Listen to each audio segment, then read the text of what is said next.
Ecole Secondaire de Claire used fish eggs to illustrate a biology class. That was 3 years ago. Today, the students are growing their own fish from eggs. They've created a fish hatchery. It's a lot more interesting than just a few pages in a book. It's better than watching it on TV. You can have it like right here and you can tell how they grow, how they feed, and how they react to things. Being able to see the fish develop and grow is an excellent opportunity for them to think about it, and this translates into the natural environment for them. This is the Salmon River in Digby County. It's one of several streams that could be big assets for the local economy. Sport fishing for salmon and trout is potentially a major tourist draw. But what with acid rain, pollution, and misguided flood control projects, the problem often is to find any fish. The sport fishery in Nova Scotia is valued at around $82 million in terms of... Amy Weston works for the Nova Scotia Salmon Association. Her message to communities: it pays to make fish feel at home.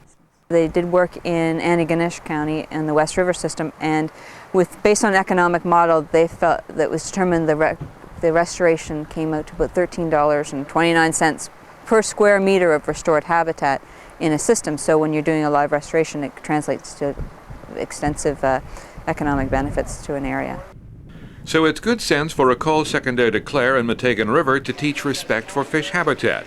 But what's happening here is unique in Nova Scotia, and it's due largely to one man. How many fish are in here? Approximately 5,000 fish. 5,000 fish at 1.8 grams of fish average. So you got pretty well 10 kgs of biomass here. Meet Roland Leblanc. In his student days, he was a bright kid who preferred the outdoors. Later, he was a lobster fisherman, but he loved most to be on the river with a fly rod. I'm an angler, and I was interested, so I was doing surveys for the Department of Fisheries in Pictou, like sending water samples. And one of the biologists asked me that for eggs, that they gave eggs to schools. So I went to see my old biology teacher, David Melanson, and the principal here at that time, Guy Leblanc, if they were interested to do that. So they said yes, so we had it in a small aquarium, and that's how it started. They hatched 200 eggs, and that would have been it, except that the school was adding a new technology lab. The principal of the day arranged to install plumbing and hatchery. Just the plumbing, mind you. The rest was up to Roland and teachers like David Melanson. We had incubated 200 eggs in a little aquarium that size. That was the sum total of our experience. But luckily, the region has all kinds of aquaculture technicians with years and years of experience, and we tapped into their experience. We looked at various plans, and we finished with the units that we see here. The entire community got behind the project. Donated equipment and services were $35,000. And when that wasn't enough, Roland Leblanc invented solutions. This automated fish feeder, for example, supplier's price $400. Roland figured it worked a bit like a can opener and made one for $7. Tell me about this. These are our incubation trays. This invention was needed to incubate large numbers of fish eggs in the rearing tanks. It recreates natural conditions for newly hatched salmon, the alevins. Last year we didn't have this, and we had a problem where the alevins would all concentrate over here. Right. Okay, so we put these things, so when they hatch, they each have their room. What are you doing? Well, I'm cleaning the waste out of the tank. And how often do you have to do that? At least once daily, because it gets very messy in there, and they can poison themselves very easily.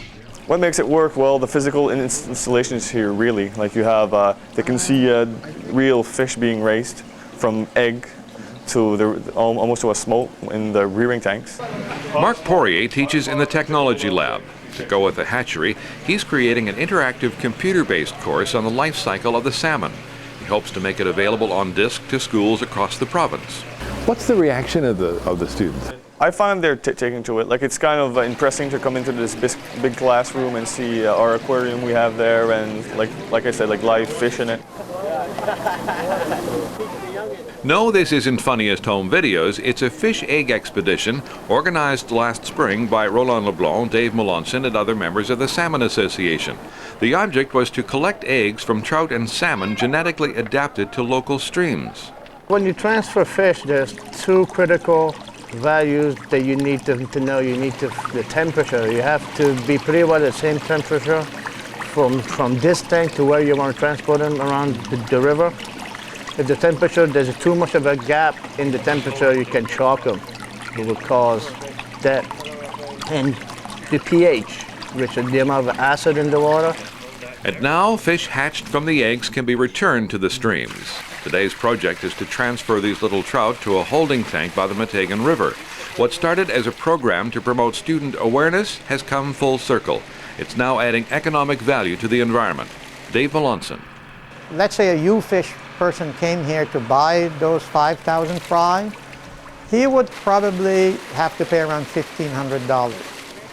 If he bought them 4 or 5 months from now, he would probably have to pay between $5,000 and $6,000. Well, we've had them since they were like eggs, so we've seen them come out of the eggs and feed on their little bags that they had under their neck till this stage right now. And we're going to keep on feeding them, and when they're like, I don't know, 3 inches long, we're probably going to put them in a tank, and then they're going to release them in a river. The hatchery project is still growing. Nearby Ecole Stella Maris now has its own Fish Friends program supported by the Atlantic Salmon Federation. For these kids, it's a matter of pride that their baby salmon are hatched from eggs taken from their own river. I've seen kids, say things to me like they'll never pollute again, that's our river, those are our fish, give their parents absolute heck for doing stuff that they know is now bad for the river that was normally done in the past. It's been the results are really tremendous. Trout and salmon need all the help they can get in Nova Scotia. In Roland LeBlanc, the students and teachers of Ecole Secondaire de Claire, they have friends indeed. And if the hatchery project helps the local economy, well, isn't that a good lesson too?